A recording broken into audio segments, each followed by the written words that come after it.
Ho, good neighbors, what's going on? It's Phil Russert, and this is episode 141, I think, of Creatorcon Q&A. And as you know, we have everything from the biggest names in the industry to the biggest talents in the indie world that if you don't know them, you will know them by the end of the show. And we have a cool guest tonight that you probably already know, but if you don't, you're going to want to check him out. He's doing some great work. I've been backing his books. I love his books. They bring me back to the days of the 90s where comics were fun and exciting and the artwork was fantastic and it jumped off the page. Jeff, how you doing? Hey, Dawn, how are you? Dawn, I got him sitting next to me every day. Every day. Anyway, so I hope you're doing well, Dawn, and you too, Jeff. So tonight we have a cool guest. He's a really talented artist. He's a writer. He's a publisher. He's a creator. He works hard. He busts his butt. He has very successful Indiegogo campaigns. And he's just an all-around really cool guy that I met in Phoenix Comic-Con, I think about 5 years ago, and got a Nightcrawler from him, of course. And he's an awesome dude. And without further ado, writer, creator, artist, publisher, you name it, Eric Ninaltowski. What's up? How's it going, Phil? What's going on, man? How are you? Good. Doing well. I'm going to be sharing this out, so if I'm looking down, I am not ignoring you. I'm just putting it up in about 38 comic groups. All right. So how you been? It's been a while. Very good. Yeah, it's been a bit. We just got back from WonderCon with the family. Had a pretty good show. It was okay. Sales wise, it was down from previous years. Really? Which a lot of people said. So could be the economy. Who knows? But I tend to think it is. That's why I haven't done any of my shows yet, because I want everybody to succeed. I don't want to put on a show I walk away with a lot of door tickets and I make money and you don't. To me, that's not good business, and it's not a good relationship building thing, you know? Sure. Yeah. But otherwise, it was good. I got to sit next to Larry Houston. He is the producer and director of like all my favorite 80s shows: Ninja Turtles, Transformers, G.I. Joe. Sweet. The X-Men, which is the biggest of his shows he's done. But all of them, I mean, I grew up on all that stuff. So it was cool. I got to pick his brain a little. Got some cool artwork that he signed. He signed one of my X-Men prints. I have that really long. Yeah, I love that print. Panorama. So he signed that for me. And yeah, my kids got to come with me and hang out and buy some stuff. That's their favorite thing to do. It's funny, right? Because you bring the kids to the show, and even if you make good money, you wind up spending it all on them anyway, and you walk away going, by the time I ate with the kids and got them all the stuff they wanted, I didn't make any profit. Well, my wonderful wife, she packed lunches for us every day, so that's awesome. We got some snacks, but yeah. You want to say hello? You can say hello real quick. Good night. I love you. Sorry, that's my 10-year-old, soon to be 11. They grow up fast, man. My daughter just turned 3 yesterday. Aw, happy birthday. Yeah. Doesn't it go fast? It's crazy. Oh, yeah. Yep. So anyway, let's get into what you're doing. Real quick, I'm just going to say Shadow Sentry, which is your book, is I love it. It really brings you back to it's 90s art with better writing. Thanks, man. I mean, to me, your campaigns do very well, but this is a campaign that, to me, should be doing the 120,000 range, in all honesty. And we want to get you there, because I'm not going to get into what I think comics are today, but this is truly when I was excited and running to the comic store every weekend kind of comic book, you know? Mm-hmm. So kudos to you on that. Tell us a little about you and what you're doing and your publishing company, and then we'll get into Shadow Sentry, and then we'll go into the campaign that's going on right now. Sure. Yeah, so I've been drawing for, 15-ish. Well, I've been drawing since I was a kid, but, you know, I went to art school right after high school, art college. I knew I wanted to do illustration. I knew I wanted to do comics. You know, I graduated in 2000, but I started getting into comics right around the 90s boom, you know, like the 1990s, early 90s. And so seeing those comics on the shelf, you know, that just blew me away. I was buying all the Image titles, you know, Wildcats, Cyberforce, all of them, you know, Liefeld's work. And all those guys, I mean, they were I think at the top of their game, and they're just putting out some amazing stuff. So I was just like eating it up. I had some money to spend. I think I had a paper out or something. So, I'd be going to the comic book shop. And then this comic shop actually moved right across the street from our house. So I could literally walk across the street. And there was a 3-Season Sporting Goods. And then right down the way, there was Thunder Road Comics. So I could go in there, pick up all my monthly books and stuff. And it was great. So, yeah, I got into comics. I knew I wanted to draw. And so, I would create some stuff. And actually, some of the Shadow Sentry characters I created in high school because I still have the artwork and, like Brazen and Midst and all those guys. I have original drawings I've done of them. Nice. But, it was just kind of carried on. Got married in 2005, moved to California. And lo and behold, there's a new publishing company starting like blocks away from where we're staying. It was Alias. It was Lamppost Publications, but they just started Alias Comics. And they were putting out, a bunch of new number ones, which had never been done at the time. So that was Mike Miller and Brett Berner. So I got an internship with them guys. Mike took me under his wing, taught me, he's like, here's where you're missing the mark, man. And he, got me shipshape on my artwork and really helped me. My first work was Hand of the Morning Star, which these were 150-page kind of like manga books. So I did 6 of those. So that was like 1,000 pages. I got to kind of get my foot in the door, work on a lot of artwork. And then from there, I did some small indie books, did some sketch cards for Marvel, DC. I started doing a lot of conventions. That's where I met you.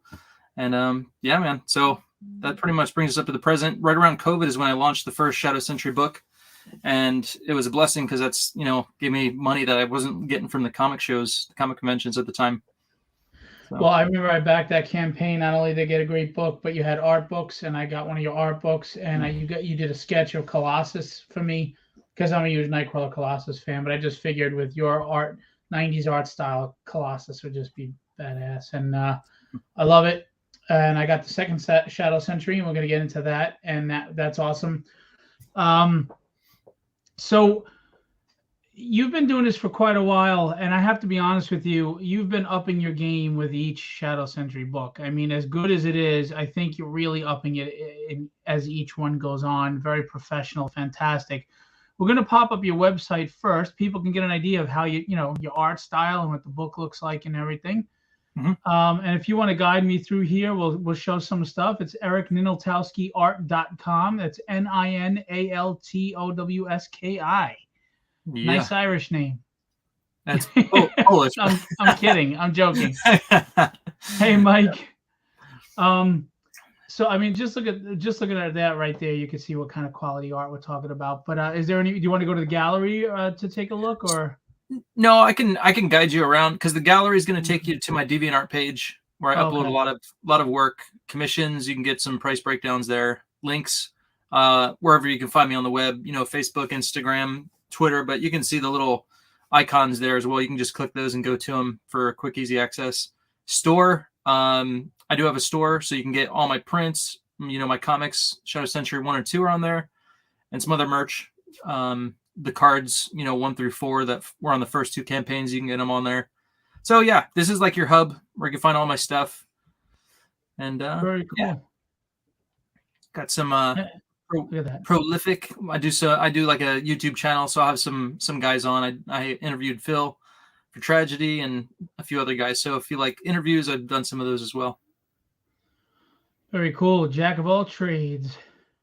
Yeah, you got some cool characters in here. I mean, you can see some of your influences without having ripped anybody off, which is a good thing, because a lot of guys, they pay so much, of an homage to the people that they love growing up that they unintentionally get too close to what they loved. You didn't do that. You can see your influences, but this is your universe. These are your characters and distinctly to you, and I love that. And again, just looking at covers like this, you can see the quality of the art that you do and everything. Where'd you come up with Legacy Comics? I just thought it was a strong name. I like a good strong name even for my characters. And I was like, all right, what kind of, what do I want to get across to people? It's, I want to create something that's lasting. And yeah. And actually, if you look up the term legacy in the dictionary, it's like you're taking money from other companies or something. It was weird. I was like, I never thought of it like that, but it was like, so here, my goal is to take money from DC and Marvel. So see, and you know, I wasn't going to go too deep into it because I don't want to make this too polarized, but a lot of people, especially people out of their 20s, 30s, and 40s, are kind of tired of what's being written out there. You know, it feels like poor writing is taking over. I mean, even if you don't feel there's the activism and the agenda driven stuff, the writing itself is just poor. I don't think it's being written by people that knew how to read comics. They're hiring a lot of people that didn't have comic experience, and it's reflecting, it's showing. And then you go to indies, and you know, indies always had this stigma against them for being, you know, it's indie, it's not a professional, blah blah blah. That's not the age anymore, man. With crowdfunding and everything, and the digital world, and social media, you can get professional books like Shadow Sentry now in the indie community. And you know, a lot of people talk about the indie community's up and coming. Is it? We need to really invest money into the indie community for it to thrive. If you want to keep seeing quality books like Shadow Sentry, we have to promote. You know, I mean, we have to support with our dollar. I hate to say that, but we do. But you've been very successful so far, and it shows, and you put that quality back in the book. So tell us about Shadow Sentry and why it's different than what's going on in the mainstream. Yeah, Shadow Sentry is, you know, it kind of goes back to like just the simple times. You know, it's good versus evil. It's a story that everyone knows. It's classic heaven versus hell. Hold on, I'm getting a echo here. I'm going to switch to my other audio. Sure.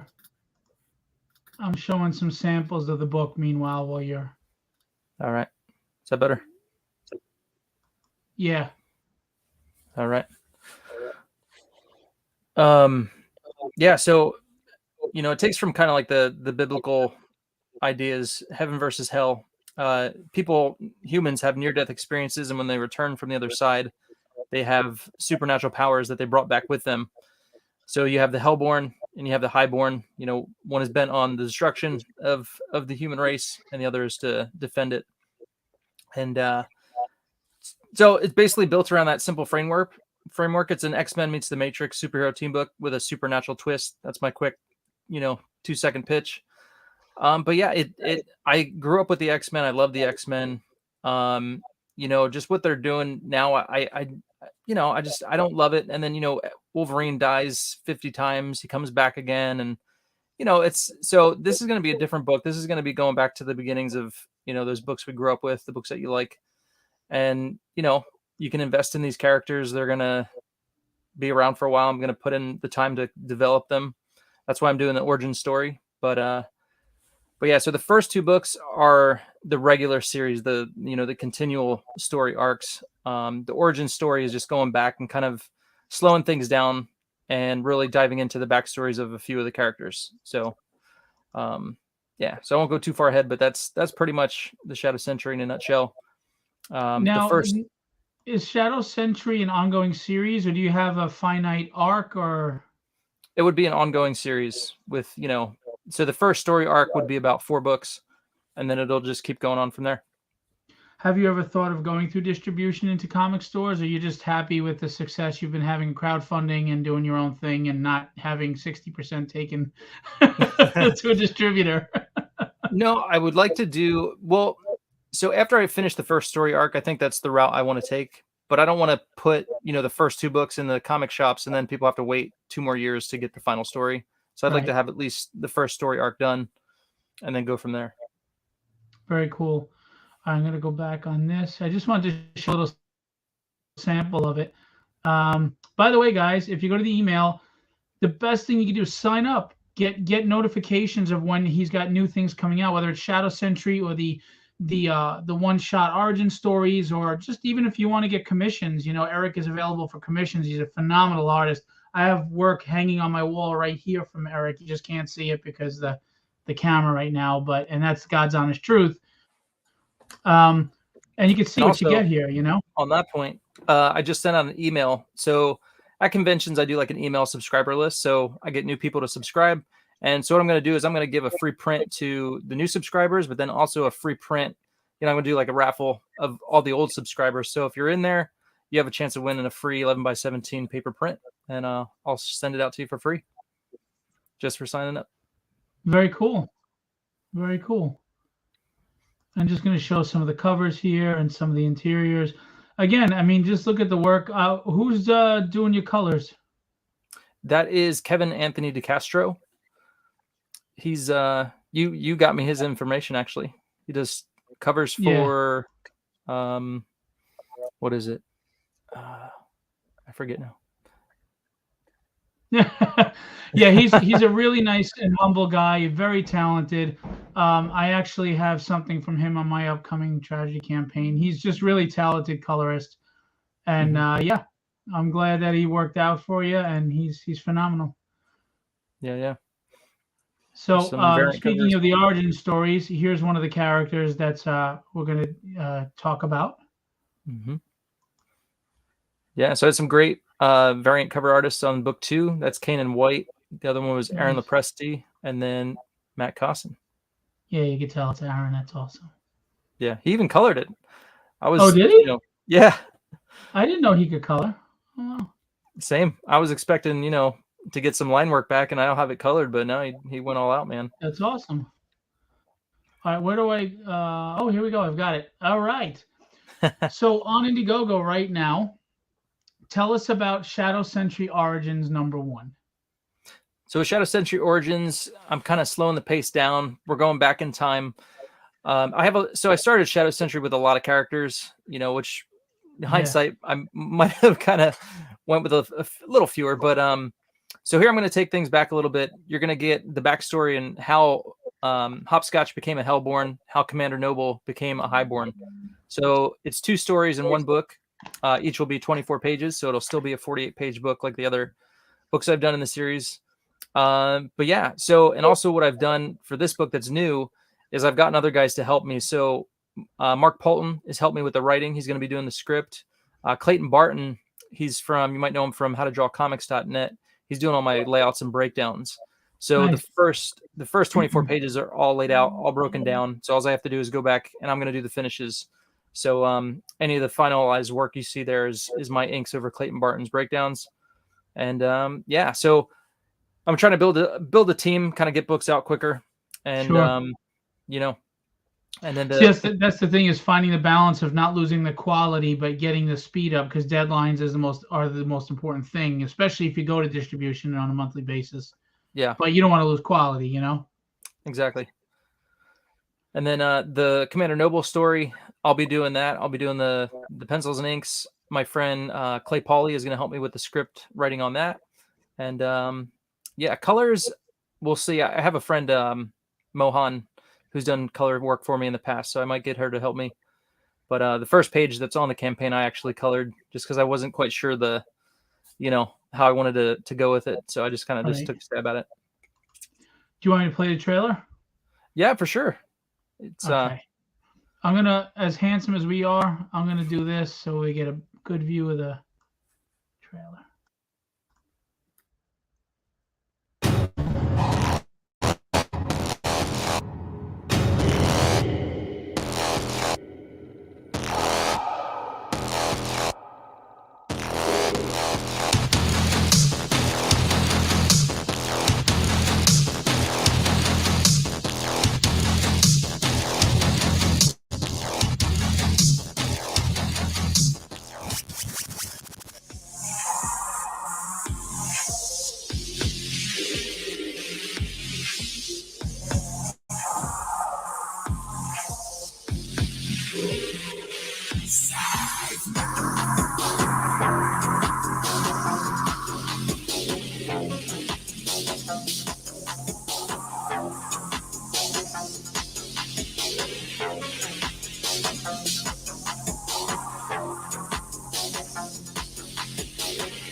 Unhappy, uneasy, dissatisfied. There is a great disturbance, causing affliction to this frail and broken mind.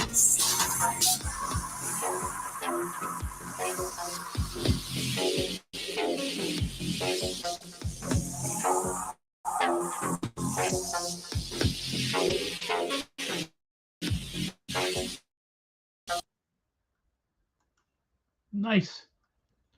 And you can always tell by the effort put in the trailer how serious someone is about their campaign, and it shows. You're high quality in everything you're doing.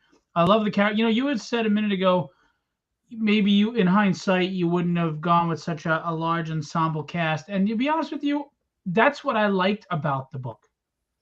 I liked that you went that route because it was very epic. It reminded me of Stormwatch and Youngblood and Wildcats, where it was in your face and it was larger than life. And I mean, it's just my opinion.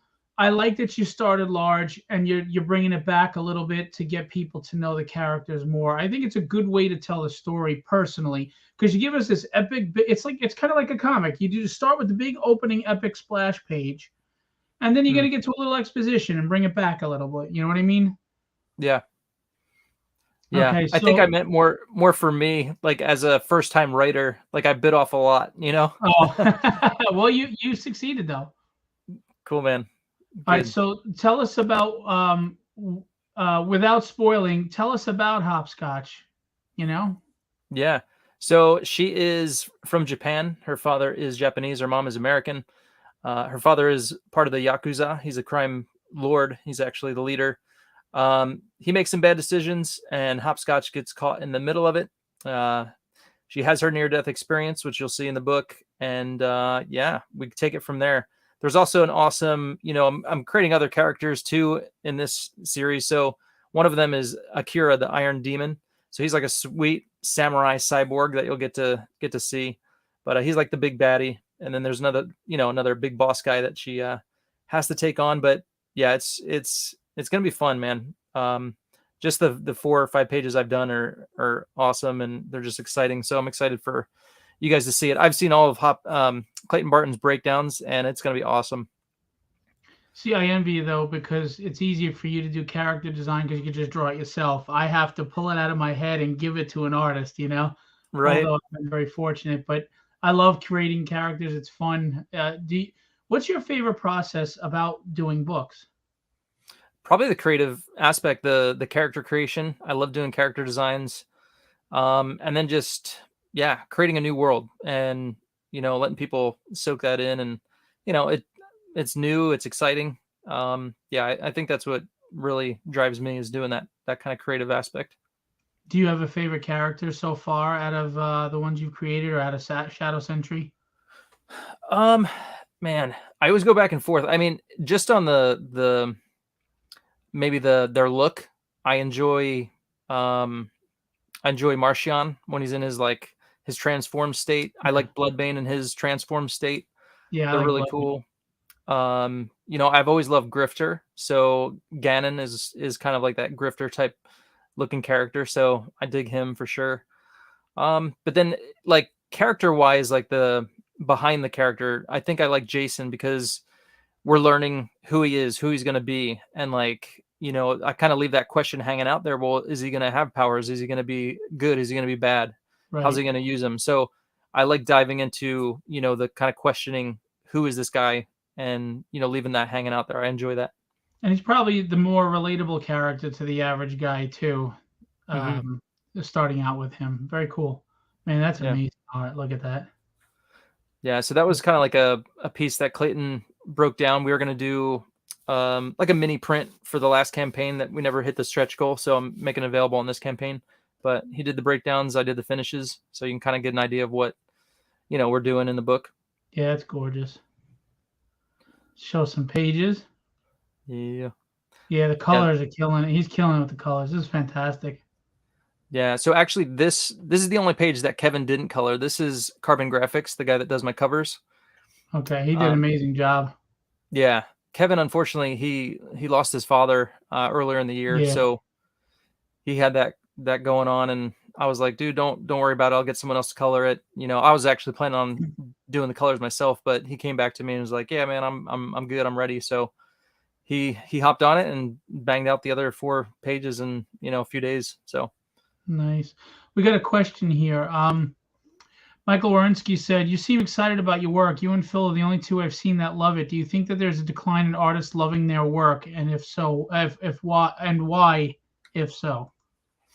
That's a good question. I mean, I haven't seen too many guys in my realm, at least, that don't get excited about their own work. I think in the mainstream, there's a lot of people that it just became a job. Yeah. I think for indie guys like myself and guys doing the crowdfunding, like, it's hard not to. It's your baby, it's Right. it's you're doing it. It's a passion. labor of love.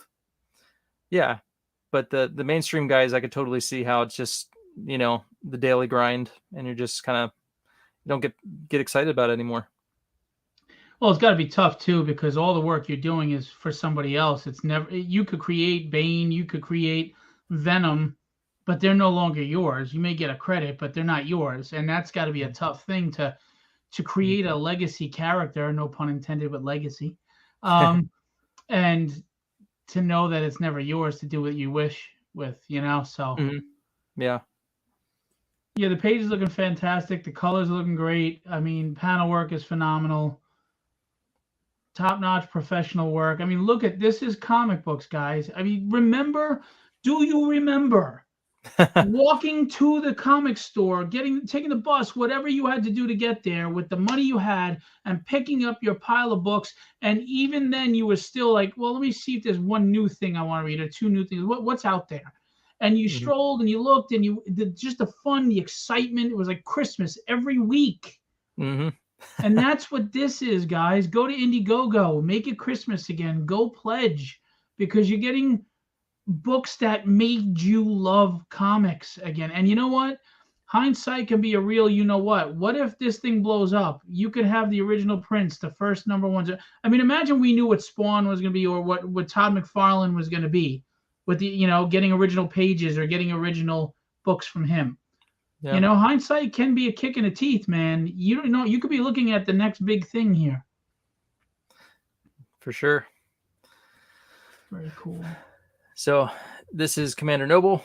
So a little bit about his backstory. He's in the Marines. So he's been in the Marines, 9/11 hits, and he's sent on a plane. He's over in Afghanistan. And so he's right there in the mix of it. And so that's when he has his near-death experience, or NDE.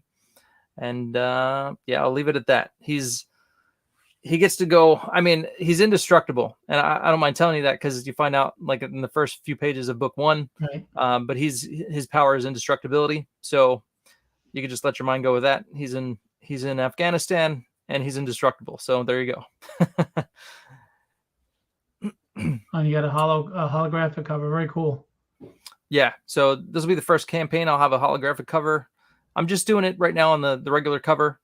And then also the one above that, Phil, was the Bloodbane cover. That's like a new cover for book 2 that people can get on this campaign. Limited edition. Okay. Yeah. So I only printed 175. But there you go. That's Bloodbane in his transformed state. I dig him. So I gave him his own cover. Very cool. Yeah. And then there's the black and white edition. So I love looking at black and white artwork. I'm a big fan of, Me too.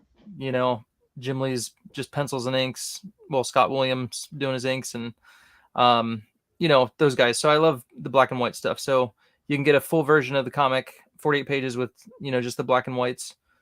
Dialogue is included in there. And then if you want to see Clayton's artwork, you can get a little ash scan just of his breakdowns and layouts for his portion of the book, which would be 24 pages. So that's an add-on you could do. This is from Drawn and Quartered, Fan Art Friday. There's some Drawn and Quartered artwork in there too, but I do a weekly show on Fridays, 11 a.m. Pacific Standard Time on my YouTube channel. Basically, the first person to comment with a character, I will draw it, and you can even pick up the artwork if you want. Just pay the shipping and handling. I'll send you the artwork basically for free, the original artwork. And so this is a collection of all the stuff I've done for the past few years, as well as some Drawn and Quartered artwork. if I was off on a Friday and I watch your channel and I say Nightcrawler or Colossus and I'm the first one, you draw them, I get the work for free? Yes. Hmm. Oh shit. Well, you pay shipping and handling, but that's only like $5 or. Yeah. Oh wow, I didn't know about that. Why are you telling me about this now? What the heck, man? I thought you All knew, right. man. All right. Well, I'm gonna have to schedule around my work schedule for so that's 2 o'clock my time, right? Yeah. Yeah, I'm gonna have to be done by 2 o'clock, or at least take an hour lunch break. There you go. Hell yeah. Ash, very cool. Yeah, so this is original artwork you can get on the campaign. So Ash is one I did on the Fan Art Friday. Whoever got it didn't pick it up, so it's mine, and I'm going to resell it. Excuse me, that's Lilith. That's from Graveyard Shift. I did a pinup for his Visions comic. Oh, and Shelby, cool. Yeah, Ragetality. We did kind of like a swap, so he did inks on one of my Shadow Sentry picks, and then I inked his Ragetality. So that's my inks over Shelby Robertson. I haven't talked to him in a while. Very cool. Yeah. Yep. Stickers, very cool. Yep. Who did the artwork for the stickers? That is 6 a.m. Comics. Oh, I see. Very cool. He does a lot of. You can kind of tell it's his style if you've seen him around, but there's the print that me and Clayton worked on, 6x9 mini print, and then there's Akira the Iron Demon. Akira, the Iron Demon. So that's the cool cyborg samurai guy. Ooh, metal bookmark. Nice. Yeah. And then, 60K. I'm going to add blood to the cover of the black and white version just to kind of spice it up a bit. Oh, cool. Yeah. And these are just reviews. Yeah. Don't take it from me. Read people that have actually read the books, see what they think. Yeah. I'm going to look at the rewards. By the way, they're at 12,000. He's at $12,991. 152 backers. I'm very serious when I say this, guys. Eric is putting out a great book. I really enjoy it. I literally enjoy it. I'm not saying this because he's a guest on the show. I'm not saying this because I consider him a friend. I'm saying this because it's legitimately a good book. And I enjoy it. I looked forward to getting it in the mail. It was one of those books that I wanted to read it right away. You know, we all have that pile of indie books that piles up just because we can't get to everything right away. But Shadow Sentry is one of those books that you go, nope, I'm getting to that today. I want to read that. I want to see what's going on, and enjoy the art and enjoy the story and just take it all in. So go check this out. Go pledge. It's worth it. It's absolutely worth it. So tell us about the options we have going on here. All right. So some of the earlier specials, I had like an early bird special that's gone, but the Highborn special is a new one where you can get all the books. So you can get both covers, my cover, Clayton Barton's cover, Fan Art Friday book. You can get the black and white version as well as the Ash can for $95. Nice. So a little bit of a discount on there. And so, yeah, you could add on the holographic if you want. If you want to upgrade the regular cover to the holographic, you can do that. Or you could just add an additional holographic cover if you want in the add-ons. Cool. Got the digital. If you guys want digital, you could check that out. And I think I'll have to double check, but if you do the digital, I think you can add on book 1 and 2 in digital format as well. I think I did that. I'll double check though. But so the black and white edition, I'm only charging $20. That'll be a perfect bound, nice cover. There's Clayton Barton's cover, $25. I will sign it. All my books come signed. I did the variant A is mine. Carbon Graphics did both of the cover colors, so they're awesome. And then the Fan Art Friday book. It's an art book, 48 pages, black and white. Yeah, I'll have a bunch of characters some that you don't know from indie books or people that pop on the show and I draw their character. So I'll have links on there to their stuff and where you could find them on the web. So. Yeah, by the way, for all of you who don't know, Eric did a tragedy cover that connects to Nicholas Gear's cover for Relentless Tin Soldier. And man, it came out fantastic. It was a fastball special, basically. I own both pieces of original art. I convinced Nicholas to sell me the other piece. I have both. And it came out fantastic. I don't think I ever really got to talk to you about that, Eric, but thank you. The cover is just gorgeous. Awesome. Cool, man. There's the book 2 Bloodbane variant. Again, I only printed 175, so once it's gone, it's gone. And yep, the holographic cover. The reason I'm doing the holographic is because I bought Philip's Tragedy #1 in the holographic, and it looked beautiful. So I'm like, you know what? I want to try that. So there you go. Did you? I don't remember. Yeah. Okay. Yep. I got Ace. That was the lava foil. Which one did you get? Or actually, no. It's here. I can show you. It's this one right here. I didn't mean to make this about me, but all right. No. It's beautiful. Oh, that's the lava foil. Yeah, that's by Roy Mercado out of the Philippines, and to me, that was the best foil I ever had produced because the lava foil with those colors just looked fantastic. Yeah, it's really cool. Very cool. So thank you for the plug. I wasn't trying to. No problem. All right, so I want to get back to this because this is just awesome stuff. I mean, I love this cover. This right here. Oh, you got a metal print. Yeah, so I'm doing 11 by 17 metals. If anyone wants one, you could do it with the logo or without the logo. But usually, so on the campaign, I always have like the small comic size metals. But this cover is something special, so I wanted to do a bigger version.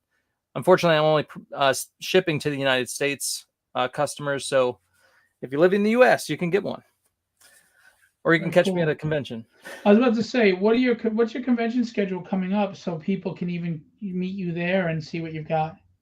Yeah, so I'll be at Phoenix Fan Fusion in May. I'll be at San Diego Comic-Con in July.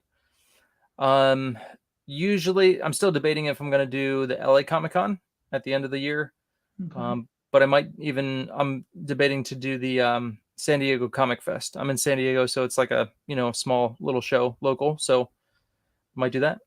I will see you in Phoenix and in San Diego. I'll be at both shows this year. Oh, sweet. Very cool. Yeah.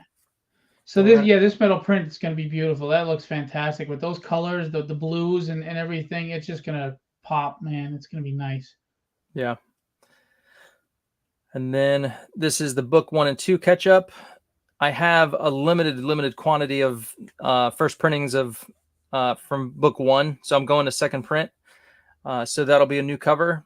And then book 2s I have plenty of. I over ordered those, so I have a lot to keep selling of those. But if you go to my website on the campaign page in like the main content, you'll find a link to my website, and you can go there and you can get your hands on the first printings while I still have them. So if you're kind of like you want to get the first printings, you can still do that. But again, there's only a limited amount. But yeah, so you can get book 1 and 2, $50.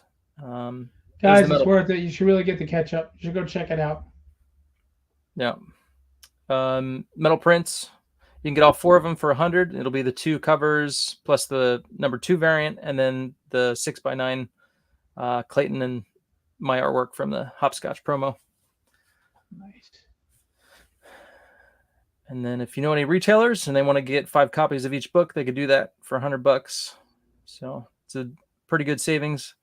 And yeah, just get them in the comic shops that way. Then the original artwork, that is the Ash original artwork, 8.5 by 11, 150. Nice. Not a bad price at all. With the prices of art today, that's an inked piece, full character. That's nice. Yeah. So the big bundle is pretty much everything, with the exception of the holographic cover, which you can add on or upgrade the cover if you want. But you get all 4 metal prints, both covers of the actual book. You get the black and white. You get the ash scan of Clayton's work, and then also the Fan Art Friday art book.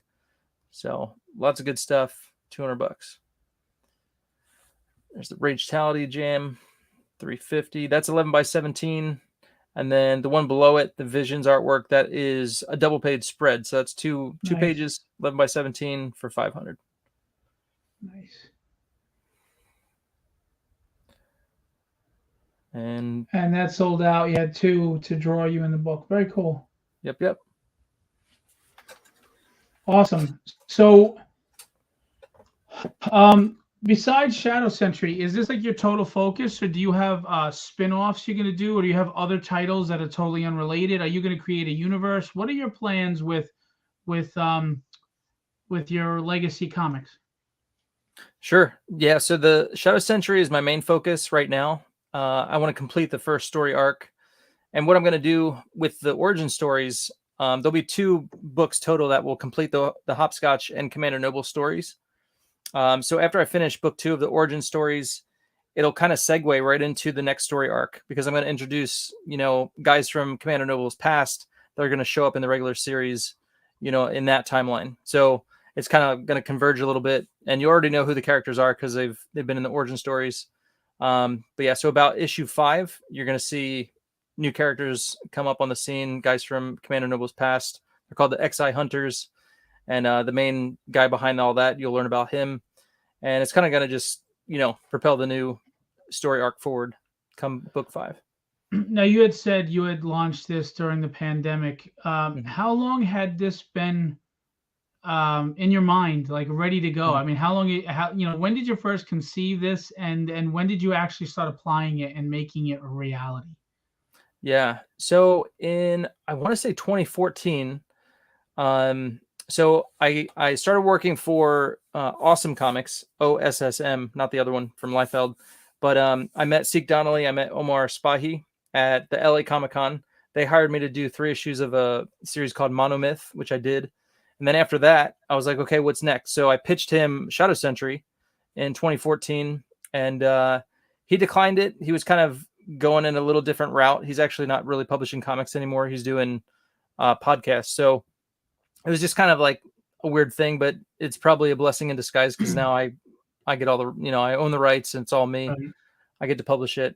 And so, yeah, so, but like I said, I mean, some of these characters I created back in high school, just doodling, creating stuff.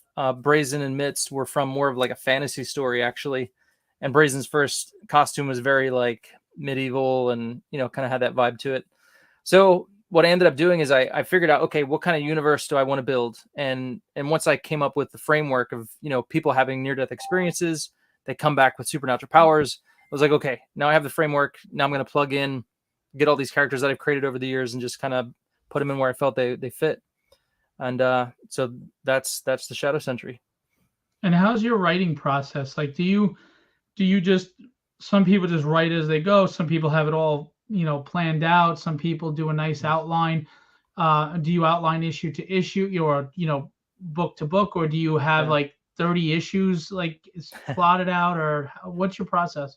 Yeah, so I have like I'll build a breakdown, like a basic framework, like, okay, here's the basic framework of book 1, book 2, book 3, book 4. So I have the first story arc laid out, and then I go in and I just start kind of like building on that. So I have it broken down by book. Book 1, I ended up actually adding some pages to the end of it, because I was like, I want to build on this a little bit more. I want to elaborate on this a little more. In book 2, there's like more splash pages. There's more double page spreads. So, once I get there and I'm actually mentally processing it, it's kind of like, anything goes. So if I want to change something, I'm free to do that. So I'm not very rigid. I'm very like fluid. When I get there, it's like, okay, how do I want to tell this? What's the best way to tell this?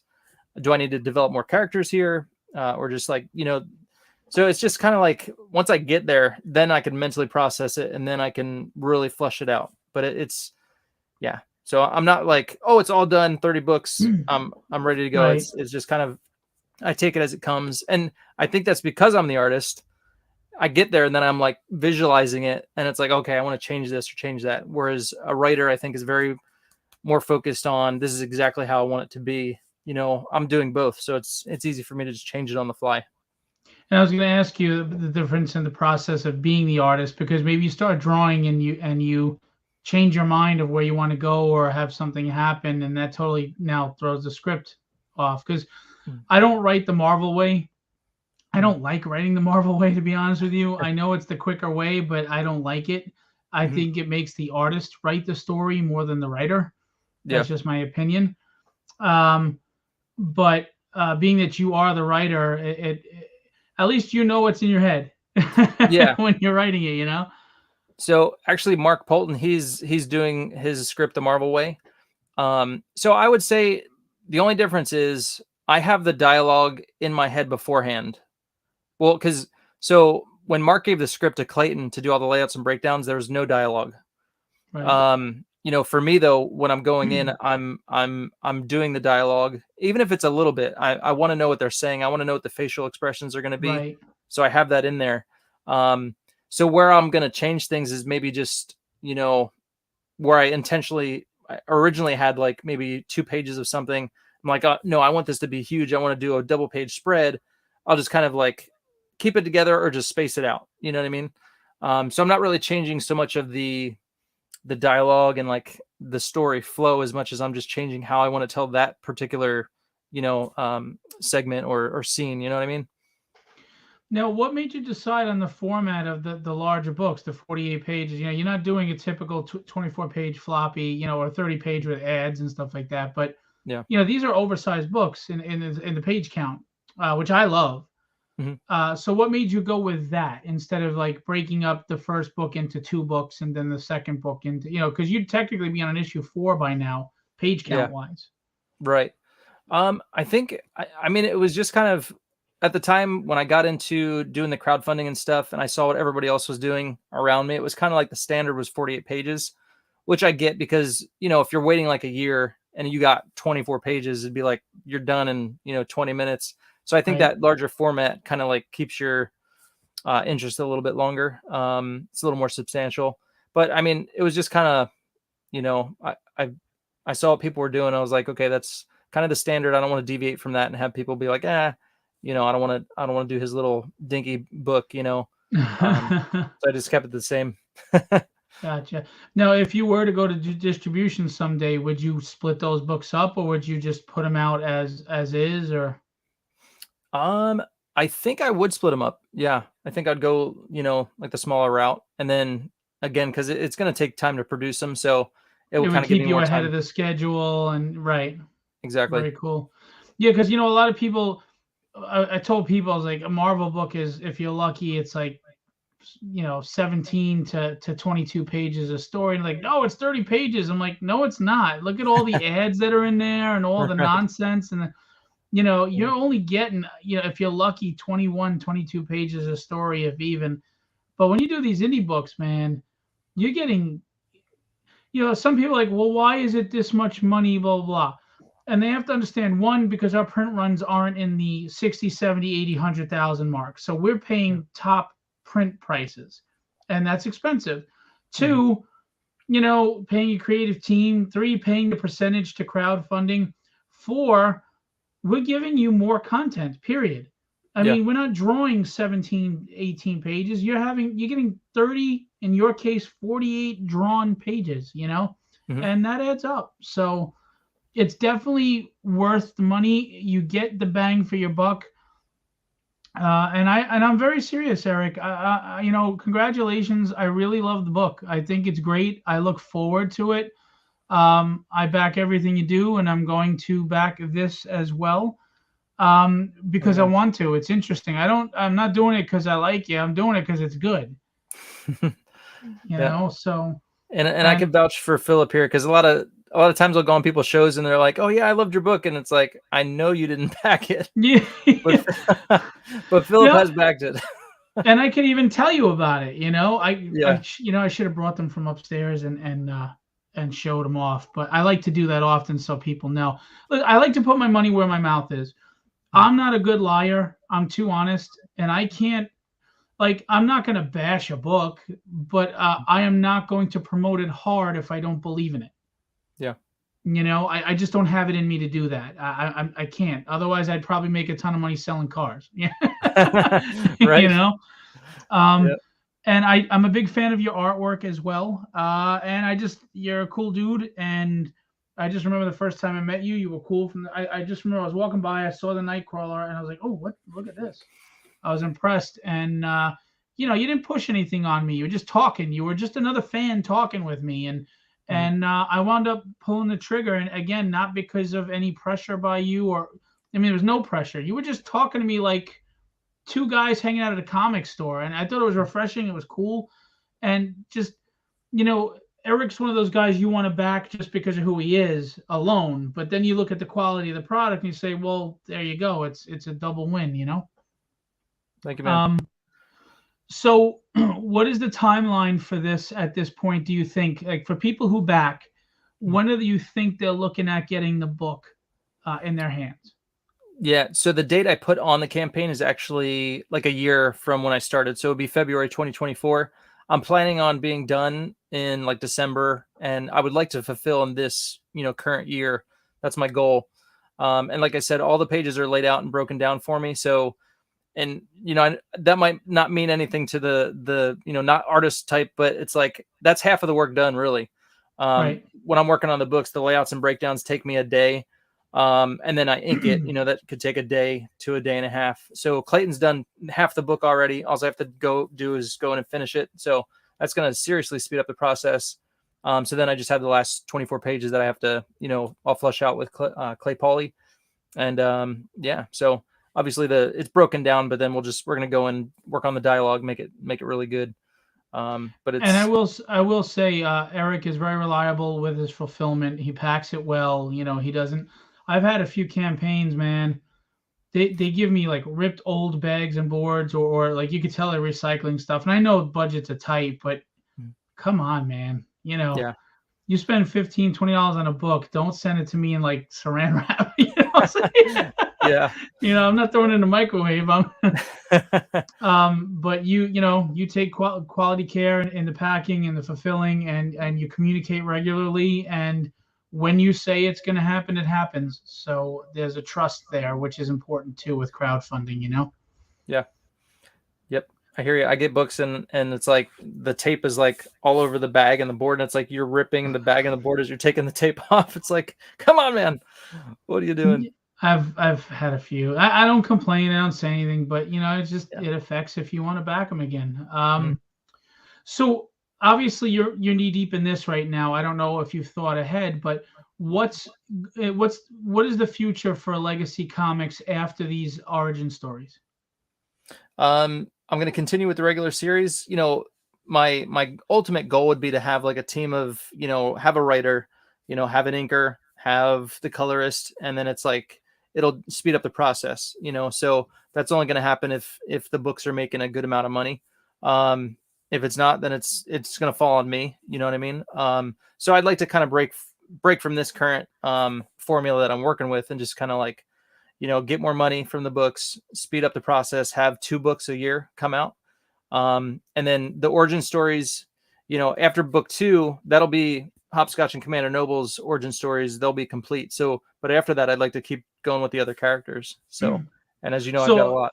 So the books coming up, would they continue Shadow Sentry, the main title, or would you do a few more one-shots first, origin stories?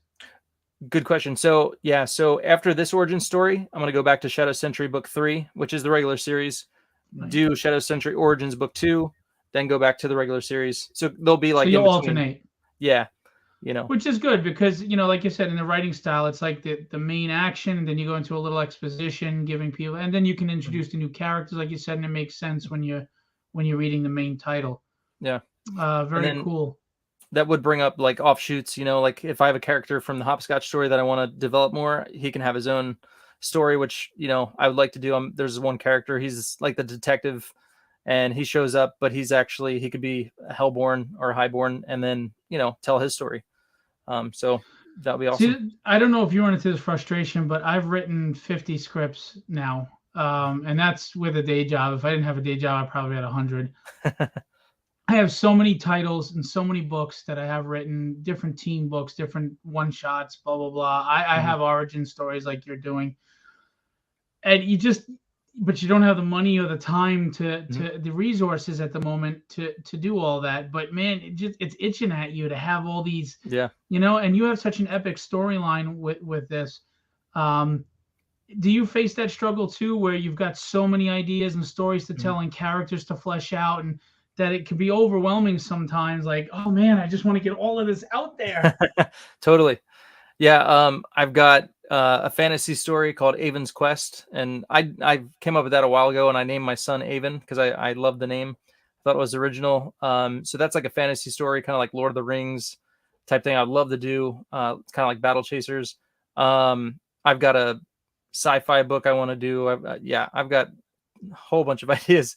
I got a new idea that I came up with for like a kid's superhero book, specifically targeted for kids, like my kids are 9 in that range. And, something, if it was made into a cartoon, it'd be like what, the 80s cartoons we grew up with, and just fun. And, so I'd love to do that, but we'll see, it's, you gotta have time in the day, you gotta have the money to do it. And yeah, and that's the thing is, keep this in mind, guys. When you support people like Eric, and they put the money back into their publishing company, you can start seeing these different titles, because then he can hire staff and creator and teams to start putting out multiple books at once. But that requires a lot of capital.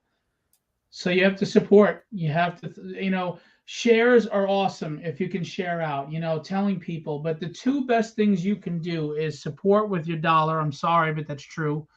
And if you own Shadow Sentry, don't just tell Eric how great it was. Tell the world. Create a buzz. Talk about it. The same way you would talk about the latest issue of Spawn or Teen Titans or X-Men. Create that buzz about Eric's book. I mean, we sit there and we go back and forth talking about She-Hulk, which is such a horrible TV show, but we don't buzz about these indie books that, let's face it, if Shadow Sentry was on Netflix, we'd be eating it up. We'd be eating it up. So tell everybody about it. Talk about it. Tell with passion. If you really like the project, you really love the book, if it's really something that makes you say, man, this is what comic books are supposed to be, tell everybody. It helps a lot. Yep.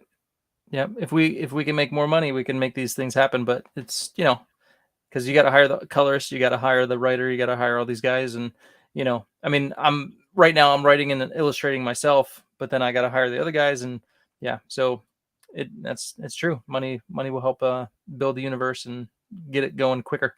And that's the thing. If he had the capital, he could be working on the next Shadow Sentry right now at the same time as this with different teams, and you could start seeing books quarterly, or monthly out in comic stores. We have to support indie, because we need to get comics back to the excitement they used to draw. I mean, manga is doing great, and the number one reason everybody says manga is killing it is the characters and their story arcs and how they're being fleshed out. I think we've gotten away from that in Western comics, as well as the action, So, dude, I'm a fan. I've been a fan. I love the book. Please keep doing what you're doing, and everybody help him continue to do what he's doing. I promise you, it's worth your money and your investment. I stand by that statement. All right, and it's right here on video, so you can call me out anytime you want. So Eric, before we go, I'll shut up. You got the platform, and tell us, why do we want to back your books? Guys, I'll look at the camera. I'm talking to you. I'm trying to put out quality stuff. I'm trying to put out something that's worth your money, worth your time to sit there and read it. I'm trying to build something, and it's like, if you're going to give me your dollars to build it, it's like, I want it to be worth it. It's going to be quality, as Philip said. I mean, the books are quality themselves, but also the content, so that's my goal. I don't want to put out trash. It's like, I can't put out trash. It's like, it's not in my blood. I want to make it good. My first book went over by, I think, 6 pages, because I was like, I need to make this 100%. I want to make sure I get everything out there I need to. So I want to put out quality for you guys. And if you're going to back my book, I want you to be happy and proud of it. And I think you will be. So give it a chance, please. I appreciate it. And if you do, thank you so much. And I look forward to you joining the Shadow Sentry universe and making it bigger and better. So thank you, guys. I appreciate it. Before you go, though, for anybody who tuned in late, quick synopsis of what Shadow Sentry is all about. So it's a X-Men meets the Matrix superhero team book with a little supernatural twist in there. Basically, humans have near-death experiences. When they return from the other side, they're bringing back supernatural powers from the other side with them. And so you have the Hellborn, who are bent on destruction, and they're forming their little coup. And the Shadow Sentry are the answer from the other side. They're the Highborn, and they're going to stop them. but within all that, that's the context of the Shadow Sentry universe. But then you have Jason Augustine, who is a hybrid. He's a Hellborn, the son of a Highborn and a Hellborn. And so the first story arc really centers on him and who is he going to be? He gets lost. The first 10 pages of the first book are him being lost. And then he has his own near-death experience and pops up on the map. And so then you have the Shadow Sentry and the Hellborn after him. And so kind of like producing this little dynamic there. And so you get to see who he is, but then it introduces you to who these guys are. So there you go. That's it in a nutshell. Also, just to remind you, Fridays, 11 Pacific Standard Time, check out Eric's live drawing show. You could get free art, so go check it out. Check out his website, which we showed here at the beginning of the show. There's so much to support. Again, Eric is an artist, so you want to get commissions. If he's got time with his book, reach out to Eric and get some commissions. He's got art books attached to this campaign, art books from the other campaigns that I personally own and think are great. So there's just a lot of content, a lot of quality, fun, pop culture, fan stuff, everything that we've craved and loved in this industry since we were kids. Eric has it. So go check it out. Eric Ninaltowski. Thank you, Philip. Eric, man, I appreciate having you on. I appreciate what you're doing for the indie community. It's important. You're one of the guys that is showing the world that indie doesn't mean low budget. Yep. That's been my goal for sure. Cool. So if I kind of missed my calling because I was born a little bit too late, being a 90s kid and having that 90s style, but yeah, man. And I even when they had the Wildstorm talent search, I submitted my artwork and it was like up in LA. And so I went and I dropped it off and then I got a call on Sunday and they were like, "Hey, can you come in and like, show us your portfolio?" And like, I'm in San Diego. So it was like a 2-hour drive. And it was like towards the end of the day, I would have never made it because we got home from church and it was like, "Are you kidding me?" So I was in the top 5, of getting my work into the Wildstorm talent search and it didn't pan out, but it is. Things happen for a reason, man. Exactly. So you've got a different path, and that path is going to be led by you, not another publisher. Yep. Very cool. Well, look, man, thanks for coming on. I appreciate you. I will talk to you on the flip side, and I wish you the best of success. And I will be backing the Origins books, and Thanks, man. I'm a fan, so. Very cool. And you're welcome to share anything to my page anytime or whatever. If you want to come back on, that, just reach out. Okay, will do, man. Thank you. Thank you guys in the chat. Have a great night. Take care. All right, everybody, that's Eric Ninaltowski. I just want to remind you right now, Shadow Sentry Origins is live on Indiegogo. It is live for another 27 days, and then we'll go into on demand. Go check it out. It's a really great book. Look at the quality of the book. It's fantastic. Also, go to his website, ericninaltowskiart.com. Get commissions. Check out his show on Fridays at 11 Pacific Standard Time. Good guy, beautiful family. Help him grow. This is the meat of what's going on in indie comics right now, and you got to really support him, okay? I want to remind you there's like 3 days left on my campaign for Withered. Please go check that out. And we got 3 days left. So help us finish strong on Withered. And that's about that. I will leave it there. I want to thank you for coming out and watching, as always. If you wind up watching this a little later, feel free to share this video out to everybody. Let's get some love for Eric out there all over the place, okay? We know that Facebook algorithms are kind of against us, so we can break that by being a community. All right, unity is in the word community, so let's do this. Let's be there for each other, all right? We build each other up. All right, I'm going to leave you with what I always leave you with. Oh, real quick, May 13th, Nerdtopia Expo in Maryland. It's a new show. I'm going to be there. David Lynch, great guy. He's a fan. It's going to be a fun expo. Come on out and check it out. I think they have a few vendor or artist alley spots left. Their tables are not expensive. I posted earlier. Go check it out and support your local convention as well. We're not big conglomerates. These aren't. We're not trying to cash in. These are passion plays. All right. So help us support the love we have for this community. Anyway, I'll leave you with what I always leave you with. Be legendary and have fun storming the castle.